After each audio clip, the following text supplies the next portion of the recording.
All that coming up in the next hour. First of all today, the government has announced that it is to double free childcare for working parents in England a year earlier than planned. Pilots for the scheme, offering 30 hours of care for 3- and 4-year-olds, will now begin in September next year. This is what the Prime Minister had to say a little earlier.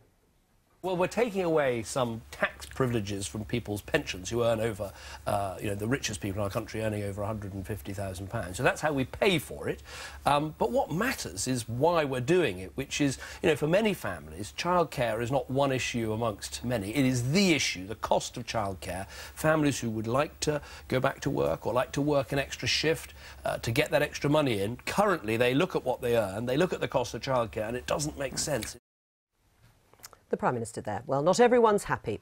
A charity that represents many daycare providers, the Preschool Learning Alliance, has warned that the free childcare scheme is already severely underfunded. I'm joined now by Shannon Hawthorne. Welcome to the Daily Politics. In principle, though, do you support the idea of doubling the amount of free childcare for 3- to 4-year-olds? In principle, we think that ensuring that all families that want to access formal childcare are able to do so is a very positive thing, and I can very much understand why parents have welcomed this. What we're talking about is making sure that the plans are sustainable in the long term, and that's where our concerns lie. At the moment, all parents are able to get 15 hours of childcare for 3- and 4-year-olds. That's a universal offer at the moment, but it's quite severely underfunded. So we commissioned an independent report last year which found that for every 5 places under the scheme, 4 are covered by government funding, 1 is not. So that is the provider or the parents picking up the tab and plugging that gap. So if you extend that to 30 hours, that problem's going to be exacerbated. Yes, I mean, how much worse will that be then if you're saying 1 in 5 places is not funded? Well, we've commissioned a second report with the same independent research agency that found that for the PVI sector, so that's private and voluntary nurseries and preschools, the funding gap would be about £250 million a year with the extension if it's funded at current rates. And when you add that to the existing shortfall from the 2-year-old free entitlement scheme, that comes up to about £354 million. So we're looking at around about £660 per child per year shortfall for nurseries and preschools. Right, in your mind, who should pay for that? The government. The government has extended the scheme. It was the government's decision to extend it to 30 hours, so it needs to make sure that it's funded properly. It shouldn't be providers and it shouldn't be parents. Now, it's interesting because we talk about childcare, we see it as early education. It's not just somewhere for parents to drop off their kids while they go to work. It's somewhere where there's learning and development going on. And government research has shown that for every £1 you spend in the early years, you'd have to spend £7 in adolescence to have the same impact. So we're really thinking of it as an investment on behalf of society, not just paying for some parents' childcare. Right, I mean, do you think in the meantime it will push costs up? I mean, I'm going to ask the Minister and I'll put these points to him. Sure. But do you think the cost will be pushed up for parents who aren't eligible for this scheme, or those parents of children under 3? Will they have to pay more to subsidise it? I think there will have to be some cost subsidisation because the money has to come from somewhere, and at the moment it's not coming from the government. If you've got a cost of a place at a certain amount and the funding that you're getting from government is 20% less, you have to plug that gap. Nurseries do all they can, nurseries, preschools and childminders, to not put up prices. So they will use volunteers, they will work for free, they will fundraise, but at a certain point the gap is too big and parents have been paying the cost.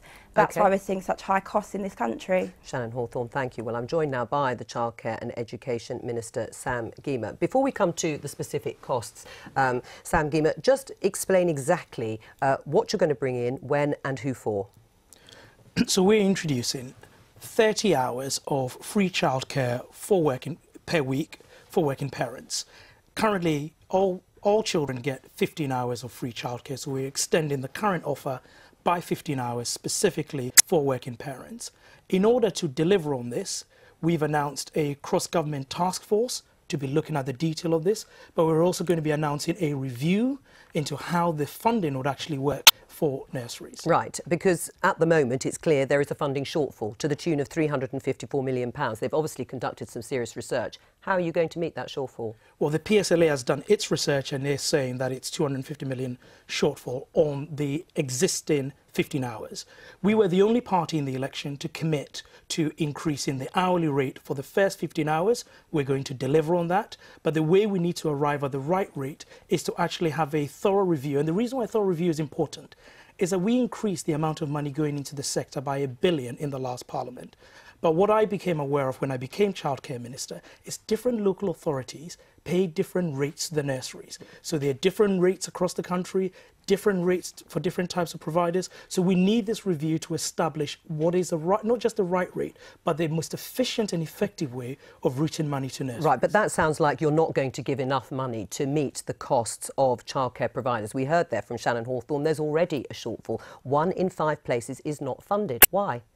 We've already committed to increasing the current hourly rate. I feel that the sector is maybe jumping the gun because this is the beginning of the parliament. But no, but she's saying they're not funded already. It's not about jumping the gun. They're obviously making a prediction that if you double the number of hours, then the shortfall is going to get bigger. You would agree with that? No, we've put £1 billion into the sector and you've got some nurseries saying that the money is not enough. We need to look at exactly what is happening in terms of the money going from local authorities to the nurseries before we say to what tune it is underfunded on. Right, but so you're disagreeing with her figures. You're saying that she is wrong and the research that they have done is wrong in terms of how much it costs to provide one of these places for a child.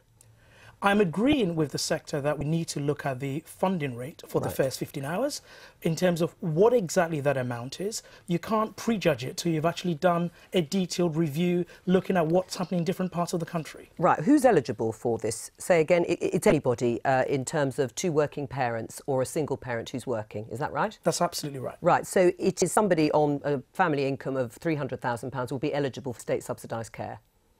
Yes. Right, so why? 600,000, can I explain? 600,000 parents are roughly, children be eligible for the free extension for 3 and 4 year olds.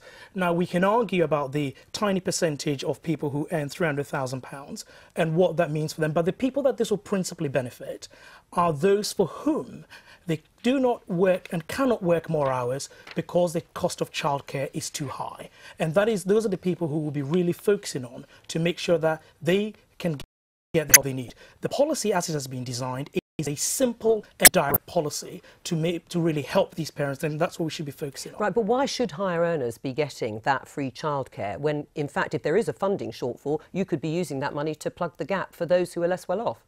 There is a lot of, on this funding shortfall, there's a lot of money going into the sector. We need to make sure that... But my question is, why should the higher earners be getting free childcare, or certainly as much as 30 hours? Well, they're eligible. If the question is whether they take it or not. OK, you don't think that the take-up will be that high then amongst those? But the other point is that we're funding this by taking away some of the tax privileges that people earning over £150,000 a year earn to fund this. So in a sense, they're helping fund it anyway.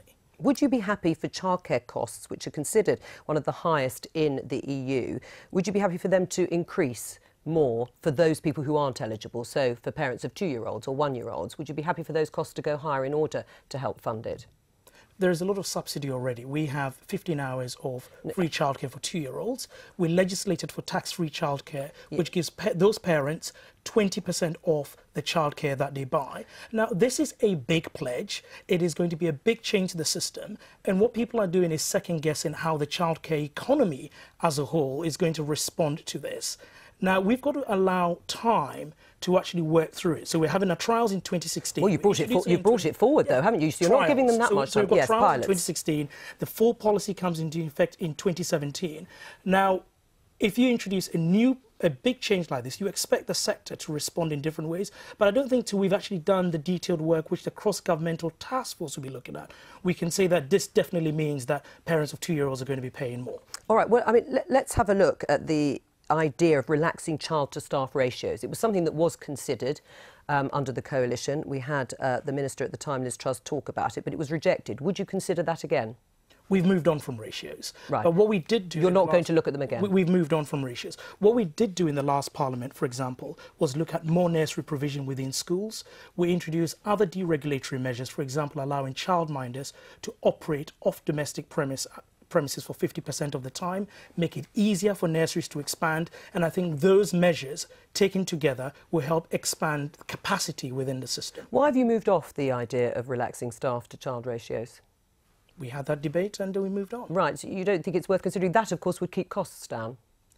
Well, our principle, a guiding principle behind everything we're doing is we want childcare to be affordable, we also want it to be high quality, and we want it to be accessible. So in terms of what we look at, we'll be making sure that every policy satisfies that criteria. And we had the debate about ratios, and there were concerns about the effects on quality. We've moved on. Right. I mean, when you look at whether it'll encourage mums to go back to work, I mean, there is a lot of evidence to show that women make that decision quite often in the first year or so perhaps between when their child is 9 months and 3. So they'll have made that decision before all this free childcare kicks in. I take the point that you've got 15 hours for 2-year-olds, but the bulk of it at 3 to 4-year-olds will come much later. Do you accept that? There are a lot of other policies there to support parents. For example, we introduced shared parental leave. I've talked about tax-free childcare, which you can have from children as young as 0 through to 12 years old. There are parents who, on the lower end of the scale, who are on working tax credits, who get support at that end. So there are a lot of other policies there to support parents. This one is specifically about the 3- and 4-year-old offer, but there are other policies there. I mean, people might say the Lib Dem proposal was better, to look at that sort of childcare for 2-, 3- and 4-year-olds to help women come back to work earlier. The Lib Dem policy couldn't have been delivered till 2020, which would have meant that anyone who has a 2-year-old today would not have benefited from it. Just finally, Sam Gyimah, the reports, as you know, that Ian Duncan-Smith, the Work and Pension Secretary, is doing some modelling on where further welfare cuts might fall, and that families with more than 2 children should lose child benefit. Would that have your support? I mean, he's conducting a report. I haven't seen the report. No, but that's one of the ideas. Would that be something that you would support, the idea of reducing child benefit? That wasn't our manifesto pledge. It wasn't your manifesto? It wasn't our manifesto pledge. Right. What we're in the business of doing is delivering on our manifesto pledges. All right, Sam Gyimah, thank you.